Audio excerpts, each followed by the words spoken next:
الحمد لله رب العالمين والعاقبة للمتقين ولا عدوان إلا على الظالمين، وأشهد أن لا إله إلا الله ولي الصالحين، وأشهد أن سيدنا محمدا خاتم الأنبياء وإمام المرسلين.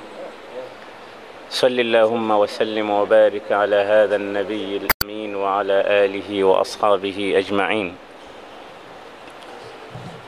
أما بعد، فإن أصدق الحديث كتاب الله تعالى، وخير الهدي هدي سيدنا محمد صلى الله عليه وسلم، وشر الأمور محدثاتها، وكل محدثة بدعة، وكل بدعة ضلالة، وكل ضلالة في النار. اللهم إنا نعوذ بك من عذاب النار. Watukufu wa Islam, katika wiki iliyopita tuliona mwisho wa qaumi Ad walipomkadhibisha Mola wao na kumkadhibisha mtume wao, na natija ya makadhibisho yao na kufuru yao ilikuwa ni maangamizo, na ili ipate kuwa fundisho kwa kila mwenye kupata ujumbe kutoka kwa mitume na kuukataa. Tukaahidi kwamba leo biidhnillahi tabaraka wa taala tutaingia katika kisa kilichosimuliwa tena katika Qur'an baada ya mtume Ad, baada ya mtume Hud ambao ni qaumi Ad. Tutamueleza nabiyun min anbiya'illah, nabiyun arabiyyun akhar huwa Salih. Tukasema miongoni mwa mitume ambao Abu Dharr alihadithiwa na bwana mtume kwamba ni Waarabu mitume wanne, bwana mtume sallallahu alayhi wasallam alimwambia Hud na Salih na Ayub na Muhammad ibn Abdullah. Baada ya kuangamia kwa qaumi Ad waliojitapa na kujinasib kwamba wao hakuna atakayekuwa na nguvu kuliko wao, man ashaddu minna quwwa, Mwenyezi Mungu akamwambia alam yarau anna Allah alladhi khalaqahum huwa ashaddu minhum quwwa. Na kweli Mwenyezi Mungu aliwapelekea upepo mkali sana, ulikuwa unawachukua pamoja na maguvuguvu yao juu ya hewa, unawadondosha, wanaanguka chini kaannahum a'jazu nakhlin khawiyah, kama mtende ulokatwa kichwa. Mtende unapokuwa umekatwa ile sehemu ya juu unaanguka chini, ndo walimithilishwa na mti huo wakati walipokuwa wakidondoshwa na kukatwa vichwa vyao.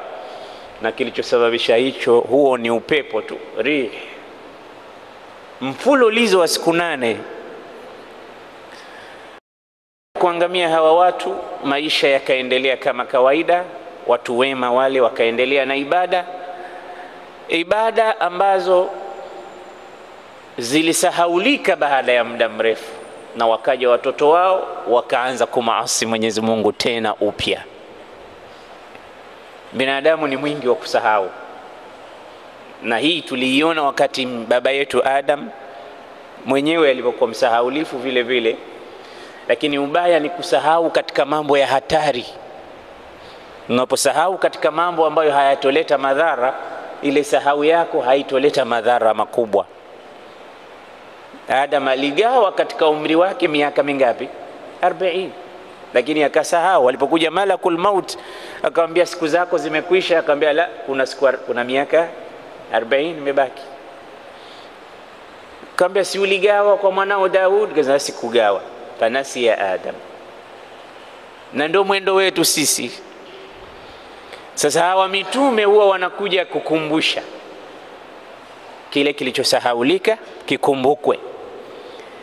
Na kama mitume hawapo, ulama ndio wanasimama katika position ile.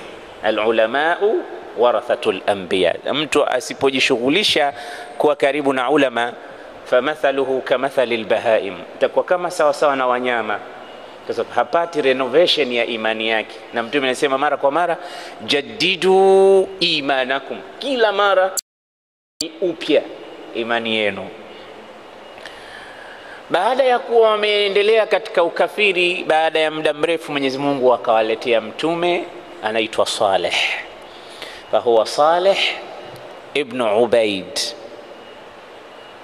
ibn Masih ibn Ubaid.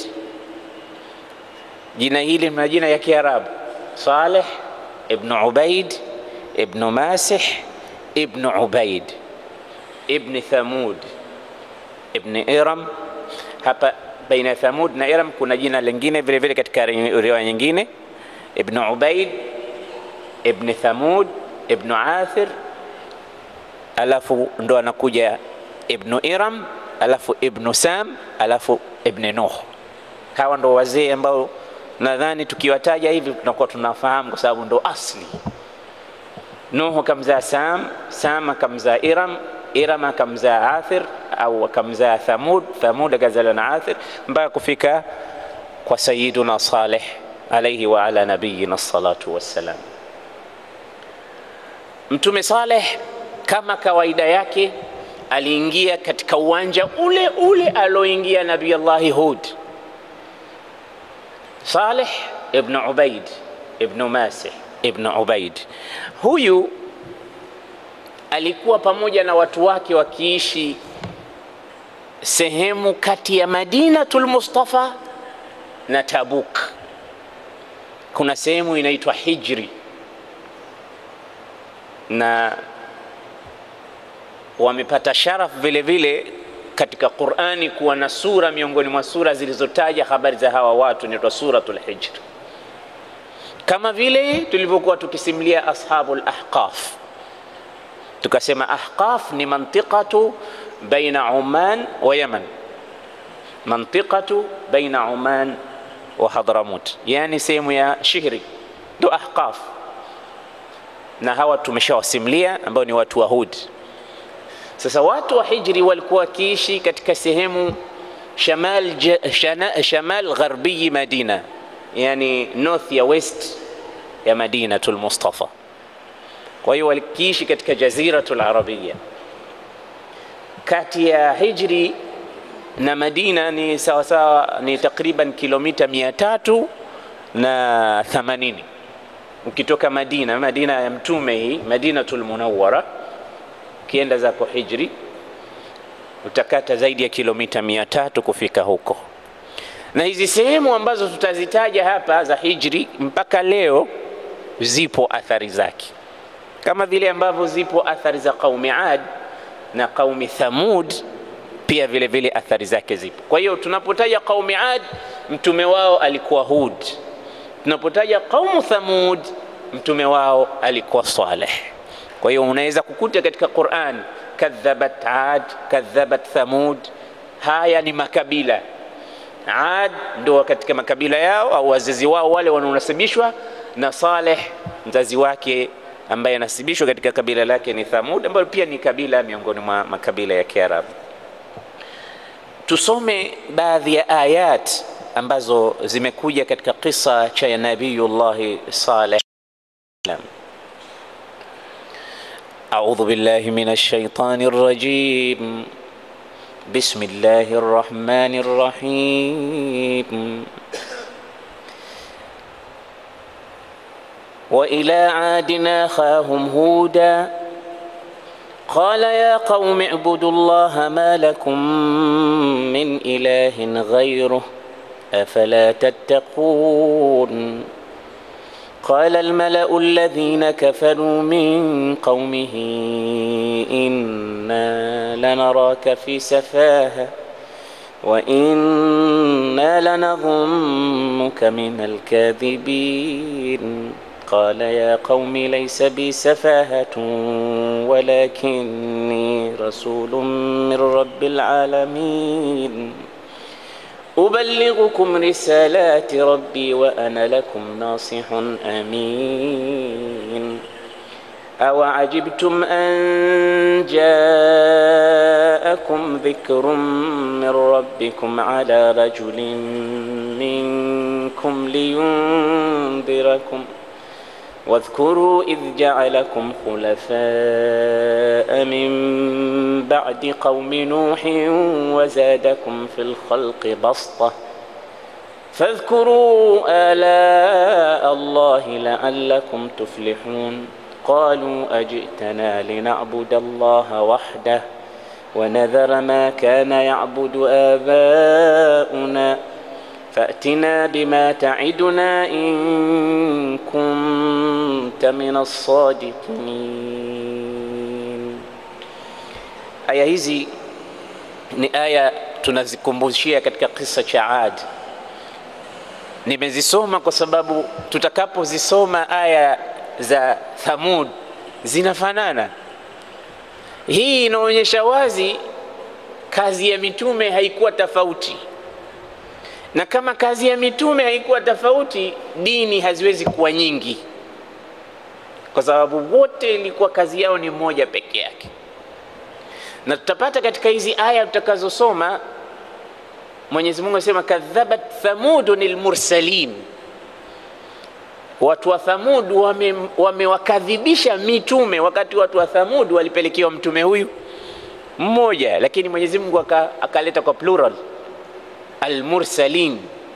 Maana yake ni kwamba man kadhaba rasulan faqad kadhaba jamia al-mursalin, mtu yoyote atakayemkanusha mtume huyu amewakanusha mitume wote. Hawezi kusema mimi mtume wangu katika hawa huyu tu, wengine wote siwatambui, imani yake bado, kwa sababu katika sharti za iman an tu'mina billah wa malaikati wa kutubi wa rusuli wal yawmil akhir.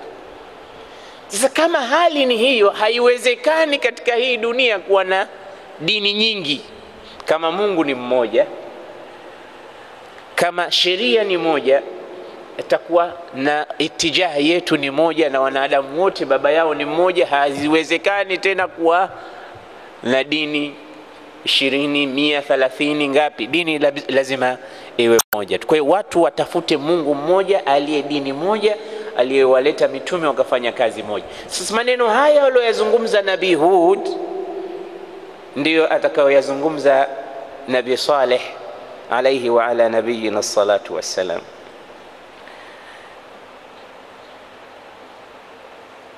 Tusikilize aya zinazofuata. Wa ila Thamud akhahum Saliha, yani tulimpeleka Thamud kwa ndugu yao, tulimpeleka Saleh kwa ndugu zake Thamud, yani kabila lake na jamaa zake. Tulimpeleka nini? Ili akawe mtume awahofishe. Nini alichosema?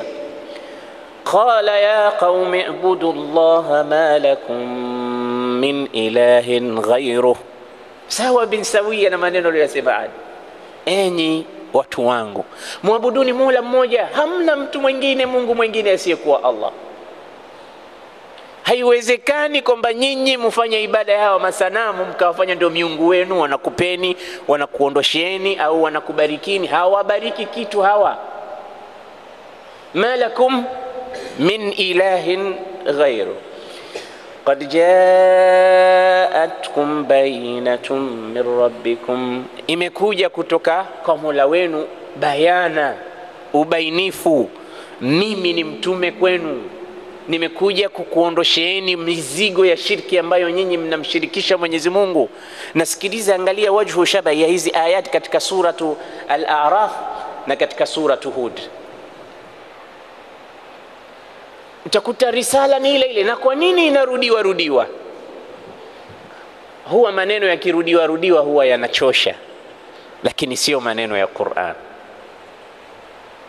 Nimetoa mfano hapa kwamba imam kila siku anasoma suratul Fatiha, lakini kila mtu anaipenda na anaisikiliza na anaisoma na kuifuatilia. Qur'ani ni peke yake, na inaonyesha wazi mtume alikuwa ni mtume. Miongoni mwa dalili zake ni hii Qur'ani kuisoma. Mtume alikuwa akisoma Qur'ani, akiteremshiwa sasa hivi, akiambiwa sasa hebu isome, anaisoma kama alivyoteremshiwa na haitosahaulika tena hiyo. Kwa hiyo maneno yale aliyosomeshwa baada ya dakika 5 akienda kusalisha anayasoma kama alivyofundishwa na Jibril. Sasa kuna watu walidai Muhammad alitunga, haya ni maneno yake. Na maumbile ya kibinadamu, mwanadamu hawezi kutunga, na akitunga Sasa hivi mie leo na darasa hii nazungumza, alafu baada ya darasa hebu niambie rudia tena mazungumzo uliyoongea vile vile, usiache hata mstari mmoja kuanzia mwanzo mpaka mwisho. Nitaweza kufanya hivyo? Huwezi kufanya, lazima utabadilisha. Hayawezi hizi khutba tunazozitoa sasa hivi al-anbiya tumeshawahi kutoa zamani, miaka 5 4 tumetoa, lakini nenda kasikilize zile CD za miaka hiyo na sasa hivi utapata tofauti. Siwezi kurudia tena ikawa vile vile kama ilivyokuwa. Huu ndio udhaifu. Lakini mtume alikuwa anaweza kusoma sura nzima, suratul Baqara vile vile bila kudondosha alif wala fatha wala kisra kama alivyosomeshwa. Kwa sababu gani? Sanuqri'uka fala tansa, tutakusomesha hutosahau. Lakini kuna watu wanaitwa mustashriqin wasema mtume alikuwa akikaa Muhammad anawaambia jamaa zake hiyo Qur'ani hiyo, alafu anakaa anasema maneno anawaambia hii hadithul qudsi, kisha anakaa anawaambia tena hii sasa ni hadith nabawi. Yani alikuwa anavurumisha tu, anasema maneno anawaambia Qur'ani, anasema mengine anawaambia hadith qudsi, anasema mengine anawaambia nini hadith nabawi. Hakuna mtu anaweza kusema maneno kwa daraja 3 tofauti akasema sasa hivi haya Qur'ani, haya ni hadith qudsi, haya ni hadithi zangu. Hakuna. Kwa aina mbalimbali. Ukisoma hadith qudsi na Qur'ani na hadithi za mtume utapata ile mtiririko wake tofauti kabisa. Utajua hii ni Qur'ani na haya ni maneno ya mtume na hii ni hadith qudsi. Hazifanani katika uslub, katika balagha, katika maani yake, katika badii, uzuri wa aya fanani kabisa. Na nani wanaweza kusema maneno aina 3 tofauti?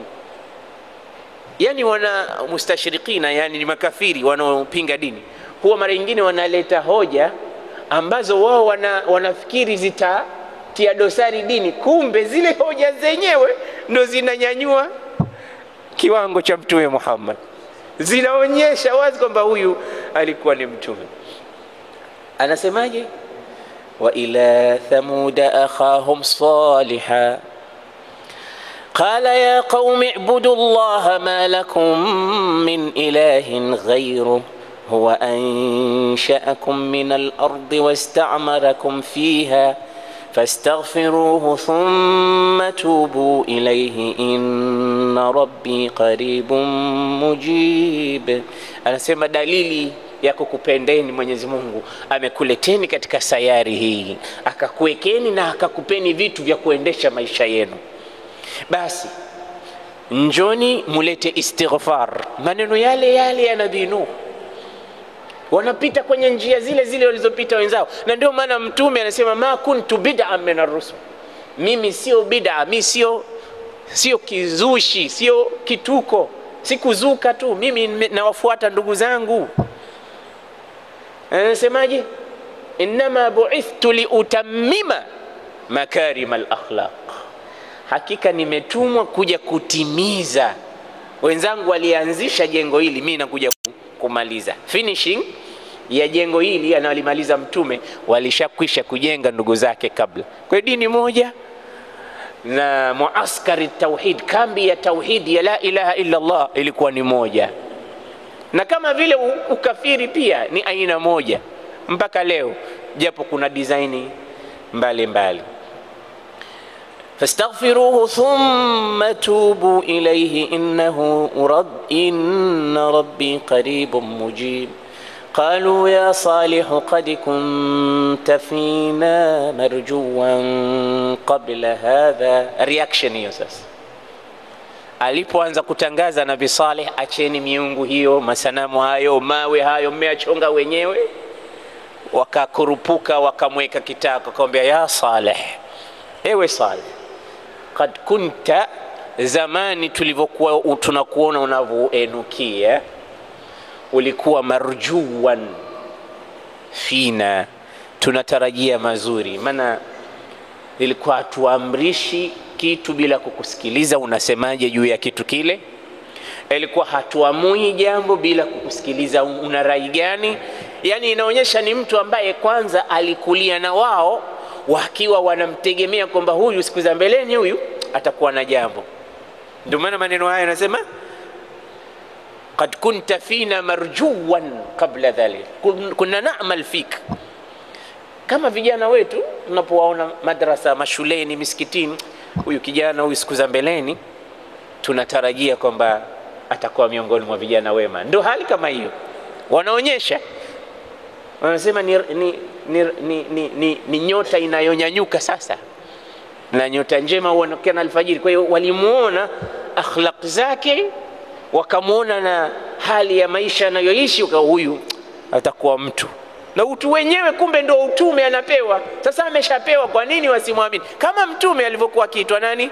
Sadiqu al-amin. Wanamwambia Saleh, qad kunta marjuwan, qad kunta fina marjuwan qabla hadha, sisi tulikutarajia kabla ya haya unayoyasema sasa. Tizama sasa, ta'tina bikalam gharib, unakuja na maneno ambayo mageni kabisa. Haya unatoa wapi Saleh? Unasemaje? atanhana an na'budu ma ya'budu abauna wa innana la fi shakkin mimma tad'una ilayhi murib. Unatukataza kuabudu miungu iliyoabudiwa na babu zetu, na unatuita tumwabudu Mungu mmoja. Kwa hakika sisi tunashaka na dini yako hiyo na Mungu wako huyo unayemtangaza. Walikuwa na shaka ile baina tathbit au nafi, ni kweli au si kweli, tunashaka. Mwanzo wa da'wa walikuwa wanaanza ku negotiate, ni kweli si kweli, nahnu nashuku fima tad'una ilayhi. Saleh baada ya kusikia maneno haya, na yeye akawaambia, qala ya qaum ara'aytum in kuntu ala bayyinatin min rabbi wa atani minhu rahmatan faman yansuruni min Allahi in asaytu fama tazidunani ghayra takhsir wa ya qaumi hadhihi naqatu Allahi lakum ayah فذروها تأكل في أرض الله ولا تمسوها بسوء فيأخذكم عذاب قريب. Enyi watu wangu, nisikilizeni vizuri huruma ya mitume hii. Araaitum, mnaonaje? Hebu niambieni, tizameni vizuri, fikirieni katika akili zenu. In kuntu ala bayyinati min rabbi, je, kama haya ambayo ninayazungumza Mungu wangu ameniwekea wazi, niko katika haki, niko katika ubainifu, na Mwenyezi Mungu ameniteremshia rehema zake kwa kunipa utume, jamani, mnataka nikufuateni katika ibada ya kuabudu masanamu, niache haya ninayokuelezeni hakika? Faman yansuruni, nani atakayenusuru? Kwa hakika nitapata adhabu mie wa mwanzo, na hakuna atakayeweza kuninusuru na adhabu ya Mwenyezi Mungu, kwa sababu ni ahadi. Mwenyezi Mungu ameweka heavy contract kwamba mitume wapeleke risala hii, na wasipopeleka wajiandae kujibu siku ya kiyama. Allah anasema wala nas'alanna almursalin, tutawauliza mpaka mitume, je, kazi hii wameifanya? Watasimamishwa watu, wataulizwa watu wa Nabii Nuh, hal balaghakum Nuh, je Nuh waliwaambia? Watasema ma jaana min nadhir, hakuja, hatukumuona. Mpaka mbele ya Mungu watasema uongo. Nuh, hal ballaghta, wewe umefikisha Nuh? Nuh atasema naam. Ni nani atakayekuwa shahidi? Sema yashhadu li Muhammadun wa ummatu, shahidi yangu kama mimi nilifikisha ni Muhammad na watu wake. Ummati Muhammad, je hawa walifikishiwa ujumbe? Naam, sisi tumesoma.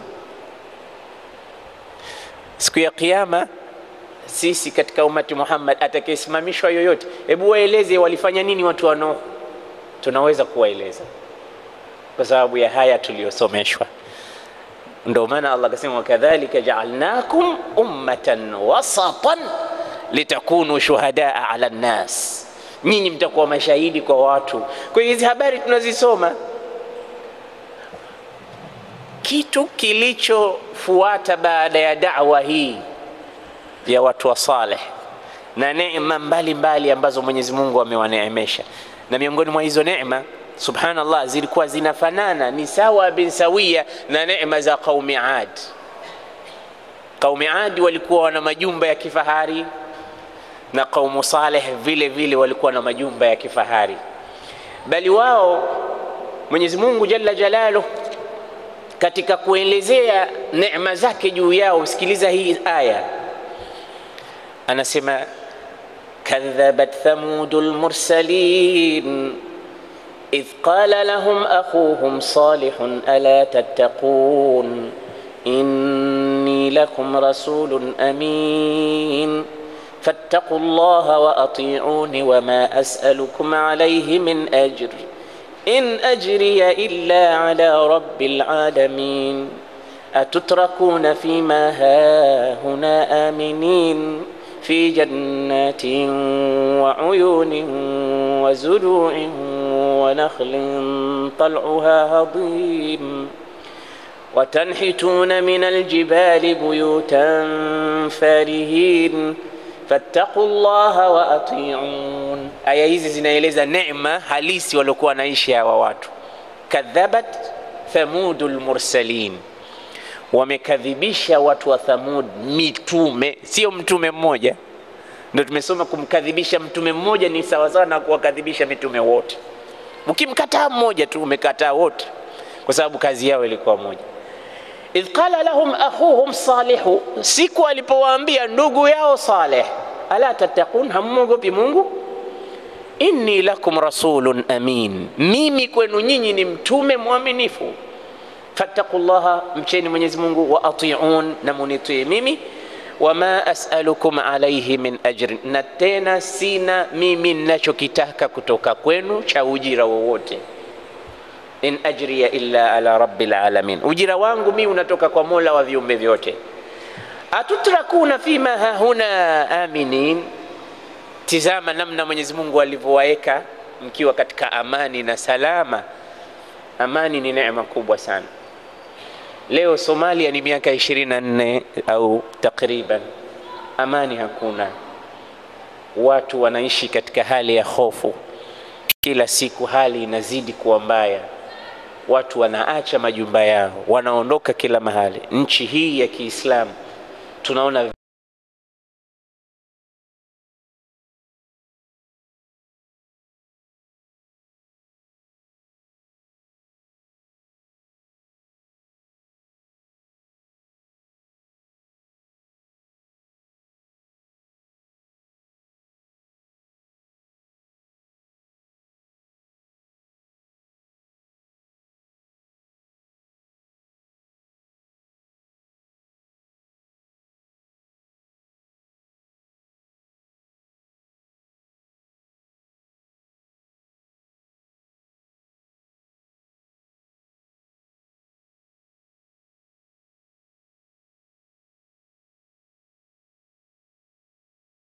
vitizama, tunapata ibra. Ndio tunarudi kule katika darsa ya kuacha athar. Allah anasema kul siru fil ardi fandhuru. Sasa kawa ikiwa ndugu zetu kule Saudia wanazifuta athari za mtume, wakati athari za makafiri zipo zimeachwa mpaka leo, watu wanapita wanatizama, wanapata ibra na mazingatio. Fandhuru, tizameni kaifa kana aqibatul mukadhibin. Kuna umuhimu wake wa kutizama athari. Watu wanavuta hisia, kama ni za kheri wanapata ndani yake mauidha, na kama ni za shari pia vile vile kuna mauidha ndani yake. Kwa hiyo walikuwa katika jannatin wa uyun wa zuru'in wa nakhlin tal'uha hadim, na walikuwa katika mazao, matunda, mimea, furaha ya aliye juu. Matunda yenyewe yalikuwa tamu wanapokula. Ndivyo yanavyosifiwa katika Qur'an. Watanhituna min aljibali buyutan farihin, na Mungu amewapa uwezo wa kuchonga katika majabali mkafanya rooms za kukaa, majumba ya hali ya juu ya kifahari. Huo uwezo walikuwa nao. Watanhituna, wakichonga majabali wakifanya ni buyutan farihin, nyumba luxury kabisa. Hizi zote ni neema za Mungu. Sasa nawakumbusha haya ili wamshukuru Mwenyezi Mungu wala wasimkufuru. Subhanallah, siku moja Nabii Saleh akasikia kwamba wamekusanyika watu wote wa Thamud katika nadi. Nadi ni kama club, mahala ambapo wanakusanyika watu wengi, maskani hivi, mahala kuna watu wa busara, watu wenye hekima, watu wote wako pale. Akaona ni nafasi nzuri ya kwenda kuitumia kwa ajili ya da'wa. Alipofika pale, kama kawaida yake, akawakumbusha kwamba yeye ni mtume, na akawataka warudi kwa Mwenyezi Mungu kwa istighfar na mambo mengi ambayo aliwaahidi ya kheri yatapatikana baada ya imani yao. Kitu ambacho walidai watu wa Thamud, hawakudai watu wengine wowote waliopita. Hapa walimwambia mtume wao, tunataka utupe dalili kwamba wewe ni mtume na utuletee miujiza, lakini sio unayotaka wewe, miujiza tunayoitaka sisi. Hapo ukituletea miujiza na dalili, sisi tutaamini kama wewe ni mtume. Kwa mara ya kwanza historia hizo zote tulizozisoma, hawakuomba watu miujiza. Kwa Nabii Nuh hawakuomba watu miujiza, Nabii Hud hawakuomba miujiza. Hapa watu wa Saleh wanasema tunataka miujiza ambayo itaonyesha wewe kweli ni mtume, na baada ya hapo miujiza yenyewe tuwe tunaiomba sisi aina kadha. Sasa mnataka nini? Sikiliza miujiza yenyewe. Unaliona lile jabali pale? Naam. Nasema nuridu an yakhruja min hadha aljabal naqa, tunataka atoke katika jabali hili ngamia, tena ngamia mwenyewe dhakhma, mkubwa kweli kweli, sio kama hawa ngamia wetu tulokuwa nao. Na hawa walikuwa Waarabu, ndio maana walitaka ngamia, kwa sababu ndio mnyama aliyokuwepo pale famous. Nuridu an takhruja min hadhihi as-sakhra naqatun 10, tena awe na sifa hizi. Ngamia mwenyewe ana mimba, mimba yenyewe ni miezi 9. Hiyo yote wanapanga wao. Maana anasema wewe tukikuambia lete miujiza ukaleta unayotaka wewe, pengine unaweza kuturoga, kwa sababu hiyo sifa ya uchawi walimpa hapa katika aya ambazo tutazisoma. Walimwambia innaka anta minal musahharin, katika watu wenye uchawi au waliorogwa au wanaoweza kufanya mambo ya uchawi, wewe ni mmoja wao. Kwa hiyo hiyo miujiza hatutaki tukwambie wewe ilete unayotaka, la, tunayotaka sisi. Kwa hiyo akhrij min hadha aljabal naqa, toa jabali, toa ngamia katika jabali. Tena ngamia mwenyewe mmoja anaposema ngamia, mmoja sema rangi yake wenye nyekundu, mwingine anasema na ngamia mwenyewe awe mkubwa, mwingine anasema na ngamia mwenyewe awe anakunywa maji yote ya kisima hiki. Kila mmoja anatoa zake anazotaka yeye, sio mtu mmoja. Na hii inanikumbusha pale makafiri wa Makka walimwambia Mtume Muhammad maneno haya, waqalu lan nu'mina laka hatta tafjura lana min al-ardi yanbu'a. Wakamwambia Mtume Muhammad, sisi hatukuamini mpaka ututolee chemchemu katika ardhi. Maana ardhi ya Makka na Madina, ardhi ya Arabuni yote ni kavu, chini kumekauka. Kwa hiyo kama wewe unatudai kwamba wewe ni mtume, tutolee chemchemu katika ardhi. وقالوا لن نؤمن لك حتى تخرج لنا حتى تفجر لنا من الأرض ينبوعا أو تفجر الأنهار أو تبسلي ميتو katika ardhi. وقالوا لن نؤمن لك حتى, hatutokuamini wewe, hata ni harfu ghaya, kitu unachotaka tukufanyie kwamba tuamini kwamba wewe ni mtume kutoka kwa Allah, tuletee aina ya chemchem katika ardhi. Tena chemchemu yenyewe iwe adhbu, isiwe malih, ni tamu. Tunapokunywa maji yake tuseme kweli haya ni maji ya chemchemu ya ardhi, yale ambayo tumeyazoea. Au takuna laka janna, au uwe na bustani min nakhilin wa inabin fatufajjira al-anhara khilalaha tafjira. Kama huwezi kuwa na chemchemu, uwe na bustani la shamba la mitende, kuwe kuna pasuka mito inapita, tuwe tunaona kwa macho yetu. Au tusqita as-samaa kama zaamta alaina kisafa. Kama huwezi hilo, basi tudondoshe mbingu ipasuke pasuke vipande vipande. Tizama, wanadai moja halijatekelezwa, wanaongeza la pili. La nu'mina laka hatta tafjura lana min al-ardi yanbu'a au takuna laka jannatun min nakhilin wa 'inab fatufajjira al-anhara khilalaha tafjira au tusqita as-samaa kama za'amta alaina kisafa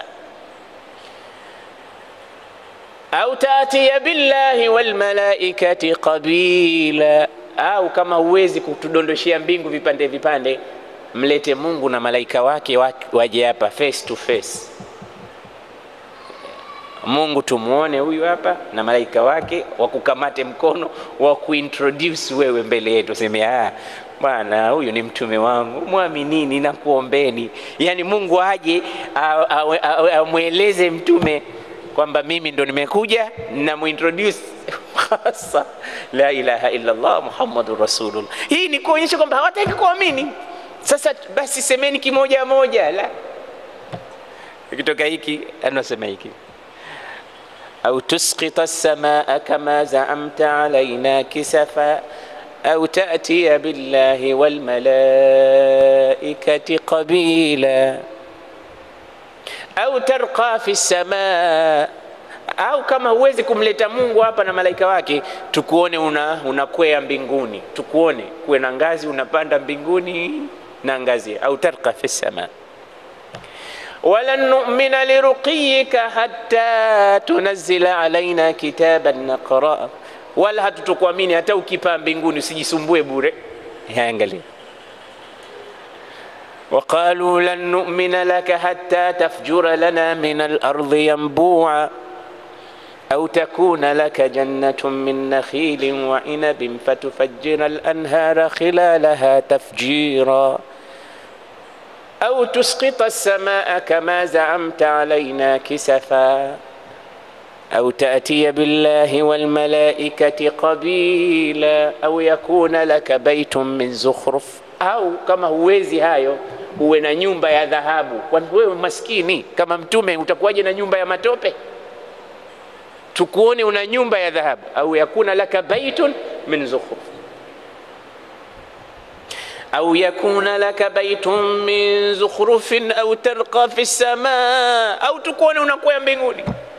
Walan nu'mina liruqiyika hatta tunzila alaina kitaban naqra'uhu qul subhana rabbi hal kuntu illa basharan rasula. Waambie, jibu lake Mungu akamwambia waambie, subhana rabbi, mimi ni binadamu kama nyie, mimi sio malaika, lakini Mwenyezi Mungu amenipa miza tofauti za kunipa utume, na hao hata hiyo miujiza wanaotaka tukiwaletea hawatokuamini. Usijisumbue Muhammad, kwa sababu nyoyo zao zimeshapigwa nini? Mihuri. Kwa hiyo wale wanasema tunataka atoke katika hii jabali ngamia mwekundu, tena ngamia mwenyewe rangi yake iwe hiyo, isichanganyikane na rangi yoyote nyingine, alafu awe na mimba, alafu azae mtoto katika kipindi kidogo sana, maana iwe ni miezi 9 mimba yenyewe, sio inaanza mwanzo. Alafu hapo ndio tutakuamini.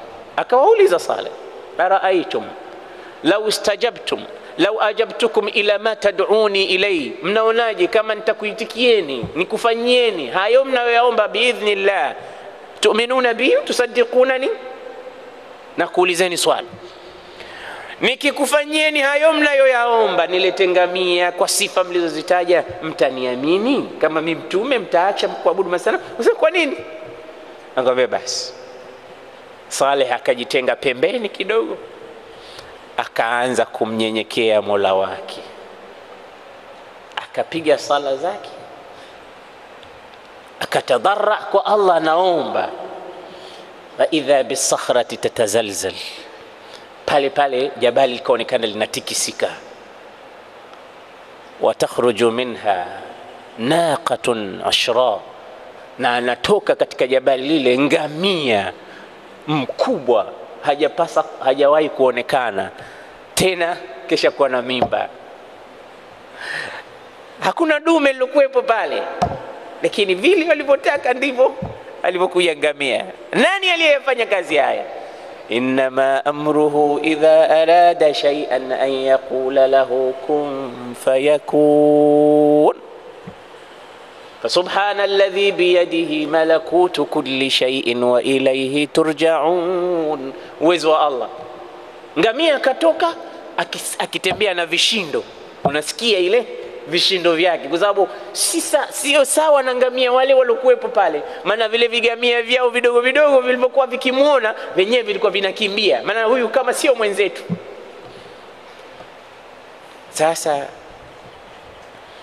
watu wa Saleh walipoomba miujiza walioiomba wenyewe, ikaletwa indhar. Indhar ni notice kwamba maadamu miujiza mlioiomba mmeomba wenyewe, basi hadhihi naqatullah, huyu ni ngamia wa Mungu. Fadharuha, muacheni, msimguse kwa ubaya, ale katika ardhi ya Mwenyezi Mungu, anywe katika maji ambayo Mungu amepanga. Wala tamassuha bisu, msije mkamgusa kwa ovu lolote, msije mkamkamata kwa baya lolote.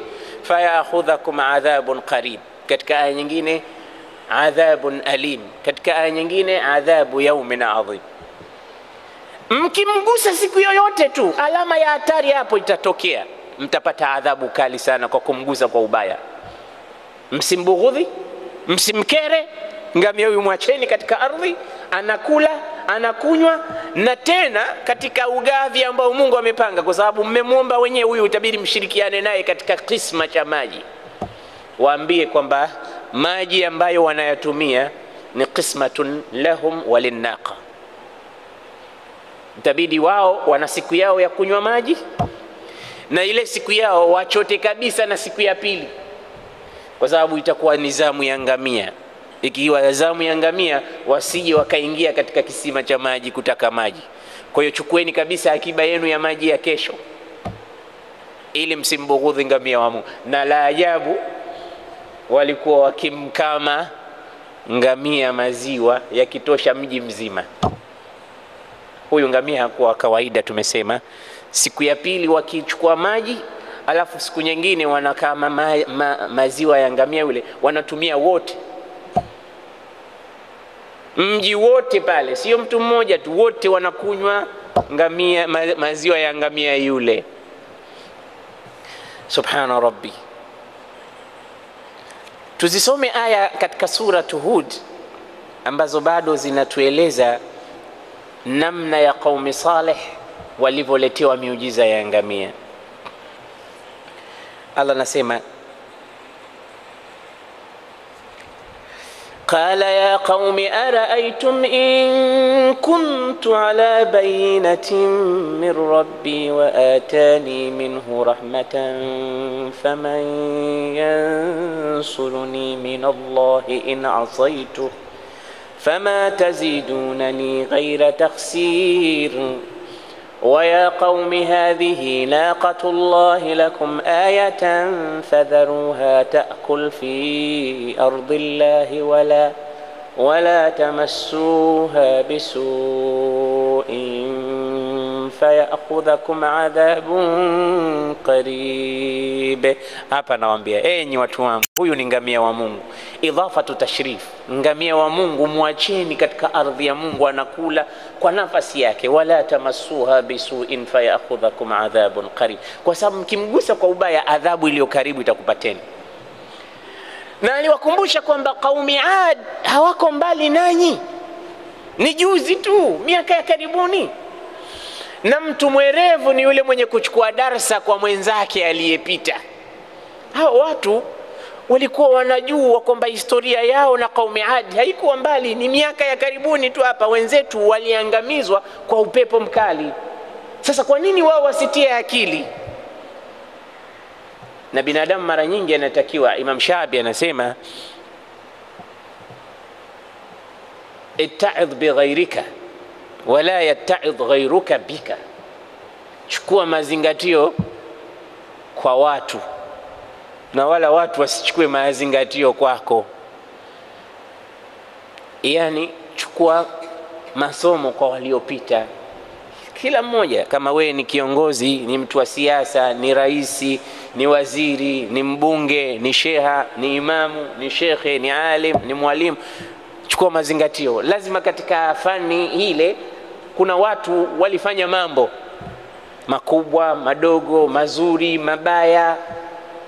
Sasa zingatia wewe katika njia unazozipita kuchukua mazingatio. Kama we ni rais, tizama rais aliyepita, angalia mazingatio, chukua yalokuwa mazuri yake uyafanyie kazi, yalokuwa mabaya usije na wewe ukaingia katika makosa yale yale alofanya mwenzako. Yani ndio maana ya kuzingatia kwa wenzako waliopita kabla yako. Itta'idh bighayrika wala yatta'idh ghayruka bika. Imam Shabi alipotoa mfano huo alitoa mfano kisa cha wanyama. Anasema laqad istada asadun ma'a dhi'ib wa ma'a thalab zarafa wa dhabya.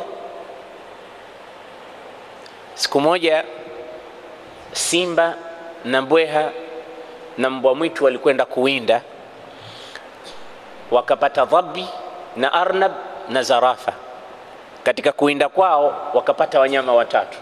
Hawa wasasi ni watatu: simba, bweha na mbwa mwitu. Hawa ni wasasi. Sasa katika kusaka kwao wakapata zebra na ghazal, paa yule, na sungura. Kwa hiyo watatu kwa watatu hapa. Baada ya kukaa kitako wakataka kugawana. Sasa simba akamwambia mbwa mwitu, iqsim bainana, wewe ndo mgawaji, tugawie windo letu tulichowinda. Mbwa mwitu akasema al-amru wadih, mambo yako wazi hapa ya sayyidi, ewe bwana wangu. Akaambia az-zarafatu lak, wewe utachukua zebra utakula, wadhabyu li, mimi mbwa mwitu nitachukua paa, wal arnab li thalab, na mbweha atakula sungura. Kila mmoja hapa shamgawia cha kwake. Lakini kumbe ile nyama ya paa ni tamu kuliko nyama zote zile. Pale kishafanya ujanja, yeye ndo kajichukulia nyama ile kwa tamu. Simba aliposikia vile akanyanyua kono lake lile, kampiga kichwa chake kile, kichwa kikatengana na mwili juu juu. Bweha akashtuka. Baada ya kichwa kuruka, simba akamgeukia mbweha akamwambia iqsim baini wa bainak, sasa wewe ndo mgawaji ulobaki, haya gawa. Mbweha anatetemeka, anasema almas'alatu wadihatu ya sayyidi, mambo yako wazi. Anasema zarafa lighadaik, huyu zebra yani zarafa ni twiga. Anasema hii ni kwa ajili ya chakula chako cha mchana, wa dhabyu liashaik, na huyu paa utakula chakula chako cha usiku. Wal arnab ma baina wajibatain, na huyu sungura baina ya milo miwili hapo katikati utaongezea. Yani zote kampa yeye. Akamwambia masha Allah, min aina taallamta hadhihi alqismati aladila, umesoma wapi ugavi huu wa uadilifu kama hivi? Eti ndo namsifu, anamwambia wewe muadilifu, umesomea wapi? Akamwambia nimesoma pale kichwa cha mbwa mwitu kiliporuka, pale ndo nilipopata elimu mie. Kwa sababu na haja gani na mie kukatwa kichwa? Kwa nini nisimpe yeye kila anachokitaka? Sasa hii ndio maana ya kupata darsa kwa mtu aliyepita kabla yako. Na qaumi Ad wamepita juzi tu hapa. Kwa nini hao hawazingatii wakalan lesson ambayo wamesoma kutoka kule? Sasa na wewe vile vile kuna mambo unayaona, zingatia kwa watu waliopita kabla yako. Ngamia huyu alipokuwa amekaa na hawa watu muda mrefu, wakachoka, wakasema huyu bwana anatutesa. Ngamia mwenyewe, na kwanza hata alipotoka katika jabali waliamini watu wawili watatu tu kumwamini Nabii Saleh, wengi walikanusha, hawakuamini hata baada ya miujiza. Kwa hiyo watu wakawa bado wanamwabudu asiyekuwa Allah, na miujiza imeletwa na hakuna kilichotokea, na bado wanaendelea na jeuri. Na katika kijiji kile kulikuwa na watu 8, walikuwa watu 9. Walikuwa ni watu wanajulikana kwa ufasik na uadui na bughdha kubwa, ni maarufu. Hawa watu pamoja na wengine wakakaa kitako, wakala njama, wakasema jamani, ngamia wa Saleh anatubughudhi, mpaka tumsubiri yeye anywe maji, na maji yote anayamaliza yeye. Alafu tena ngamia mwenyewe kwanza sio wa kawaida, anawatisha mpaka ngamia wetu, ametuletea balaa. Sasa tunakuombeni, rileteni rai zenu, tufanye nini? Rai yao wakasema tumchinje, na walitahadharisha wala tamassuha bisu, wasema apotelea mbali, tunamchinja, na tukishamchinja tunagawana nyama zake, tunamla nyama. Nani atajitokezea? Ngamia mkubwa. Kuna wengine mpaka wakafika hadi ya kutoa binti zao. Kulikuwa na mwanamke mmoja na binti warembo, na maskini mwanamke huwa anatumiwa katika kila mahali. Atakaye kuwa shujaa wa kumchinja ngamia wa Saleh, nitampa binti zangu 4 wote, sio mmoja. Na sisi wanaume tukitajiwa wanawake huwa tuko tayari kumuua mtu, sio ngamia tu. Basi mmoja anaitwa Qudar ibn Salif. Qudar ibn Salif ndio katika Qur'ani ametajwa kwa kinaya, idhim ba'atha ashqaha. Ndio huyo Qudar amechomoka, mmoja katika watu waovu sana, yani mpaka Mungu anamtaja kwa uovu. Alikuwa muovu kiasi gani? Wakala njama, ngamia yuko mahali fulani, wakachukua kamba zao na visu vyao, wakapita wanamtafuta, wakamsubiri anapita, wakamvuta na kamba. Qudar ibn Salif akamkata miguu kwanza kumpunguza makali. Ngamia akaanguka, akapiga ukelele, akachomwa mikuki katika shingo yake, akachinjwa. Baada ya kuchinjwa, kile kitoto chake kikakimbia, kana kwamba kinasema mnamfanya nini mamangu? Paka mbele ya jabali ambako kilitoka pale, kile kitoto kikapotea katika jabali. Ngamia wa Saleh ameshachinjwa, nyama zimeshaanza kugawanywa. Tumeshaokoka kutokana na dhiki ya maji. Wala hawakuwa na dhiki, na wala hawakuwa na tabu yoyote, wala hakukuwa na haja ya kumchinja ngamia huyu, lakini wakamchinja. Ndo aya anasema faaqaruha, wakamchinja ngamia. Faqala tamatta'u fi darikum 3 ayyam. Saleh akaja, mmemchinja ngamia, mmefanya kitu ambacho nimekukatazeni, na kupeni siku 3. Kaeni katika nyumba zenu kwa muda wa siku 3. Baada ya siku 3 adhabu itakuja. Hii siku ya kumchinja ngamia ilikuwa siku ya Jumatano. Kwa hiyo wakapewa Alhamisi na Ijumaa na Jumamosi, siku 3 hizo. Siku ya 4 adhabu itakuja, na akawapa ishara, akawaambia siku ya kwanza nyuso zenu nyote zitakuwa manjano, mtabadilika sura. Siku ya pili zitabadilika, zitakuwa nyekundu nyuso zenu nyote, na siku ya 3 nyote mtabadilika sura, zitakuwa nyeusi, na siku ya 4 adhabu itakuja. Tamatau, na kupeni muhula wa starehe, muda wa siku 3, 3 days only, hakuna ziada. Faaqaruha faqala tamatta'u fi darikum 3 ayyam. dhalika wa'dun ghairu makdhub, ahadi hizo si za uongo, na ahadi anatoa Allah, hakuna uongo ndani yake. falamma jaa amruna najjayna salihan walladhina amanu ma'ahu birahmatin minna wa min khizyi yawmi idh. Falamma jaa amruna, ilipokuja adhabu yetu. Siku ya kwanza kweli wakaamka, kila mmoja akashtuka kumuona mwenzake sura imekuwa yelo. Mbona uko hivi? Akamwambia na wewe pia mbona rangi imebadilika? Kumbe si yeye tu, na watu wote kijijini. Alituambia Saleh. Wengine wanarudi wanakwenda kwa Saleh, basi tumeamini. Haifali kitu. Nimeshakuambieni la tamasuha bisu, adhabu itakuja na nyinyi mmefanya. Na angalia jeuri walioifanya baada ya kumchinja ngamia.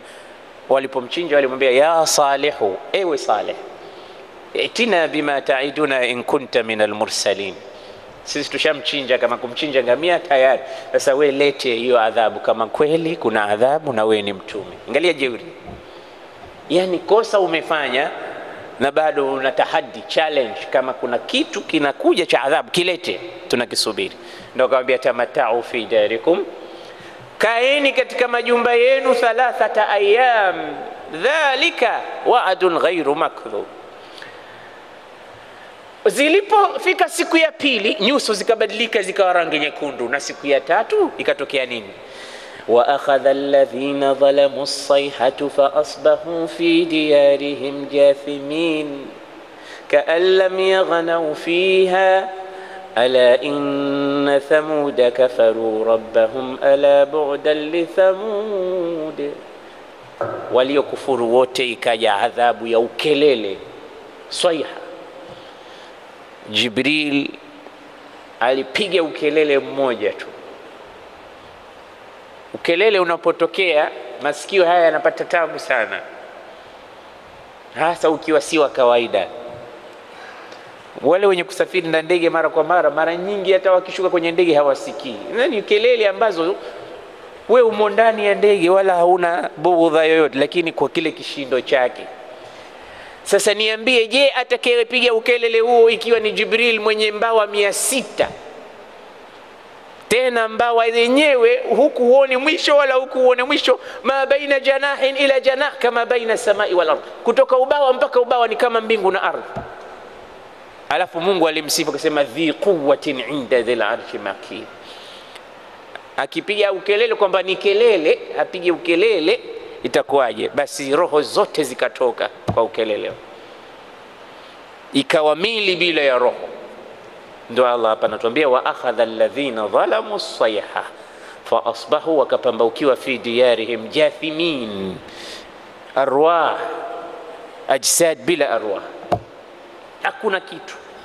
Ka'an lam yaghnaw fiha, tena utadhani hawakuwepo kabla ya hapo. Mtu yoyote anapokufa utafikiria kama hakuwepo. Yani ni maisha ya mchezo tu hii dunia. Msimamishe hapa mzee mwenye miaka 70, mwambie hebu tutolee historia yako. Miaka 70 yote unadhani atakaa hapa na kueleza miaka 70? Ataizungumza historia kwa muda wa dakika 15, miaka 70 yote amemaliza. Atakwambia mimi nilizaliwa mwaka 1900 na kadhaa, nikasoma shule fulani, nikasoma kwa shekhe fulani, mpaka leo ndo niko hapa. Ukiangalia miaka 70 hiyo ameifanyia tafsiri ndani ya dakika 10-15. Maana yake ndo maisha yenyewe. Kala miyaghnaw fiha, utadhani hawakuwepo. Hebu toa historia yako ya miaka 40 kama utaitoa kwa muda wa miaka 40. Haiwezekani. Muda mchache mno. Basi ndo maisha yalivyo. Wa yawma taqumu sa'atu yuqsimu almujrimuna ma labithu ghayra sa'a. Siku ya kiyama kikisimama, mujrimina watasema hatukuishi isipokuwa saa moja tu katika hii dunia. Yani maisha yote, miaka yote ambayo Mungu amewapa, watasema tumeishi kwa muda wa saa moja tu. Sasa kitu kingine kibaya zaidi walichokifanya, hawa watu 9. Suratul Naml inasemaje? وكان في المدينة 9 رهط يفسدون في الأرض ولا يصلحون قالوا تقاسموا بالله لنبيتنه وأهله ثم لنقولن لوليه ما شهدنا مهلك أهله وإنا لصادقون. Wale watu 9 wale baada ya kumchinja ngamia wa Saleh wakasema, na huyu Saleh pia tuende tukamchinje. Wakataka kumuua Saleh, wakala viapo, wakasema takasamu, kila mmoja atoe kiapo kwamba hii siri hatoitoa na atashirikiana na sisi katika kumuua Saleh. Wakala kiapo, wakasema baada ya kumuua tuwaambie maaulia wa Saleh kwamba hatujamuona Saleh wala hatukumuona mahala popote. Baada ya usiku wakamtafuta Saleh, kabla hawajampata Saleh adhabu ikaanza na hawa watu 9. Ndio Allah anasema wamakaru makran wa makarna makran wa hum la yash'urun, walifanya vitimbi na sisi tukavitegua vitimbi vyao wakati wenyewe hawana habari. Fandhur, anaambiwa Mtume Muhammad, tizama, utadhani ndo sasa kinatokea, na ndo utamu wa Qur'ani. Yanatokea mambo utafikiria ni filamu unaonyeshwa wewe. Ndo Allah anamwambia undhur, tizama, kaifa kana aqibatu makrihim anna dammarnahum wa qaumahum ajma'in. Tizama mwisho wa vitimbi vyao, tuliwadamirisha wote na watu wao, hakuna aliyebaki. Kwa hiyo adhabu ikaanza kuwashukia hawa watu 9 waovu. Mawe yakawadondokea, ardhi ikapasuka, wakaingiza, wakagharikishwa, alafu baadaye ndo wakafuatia wengine jumla waliobakia. Fatilka buyutuhum khawiya, Allah anakuambia hizo hapo nyumba zao tupu, hazina watu.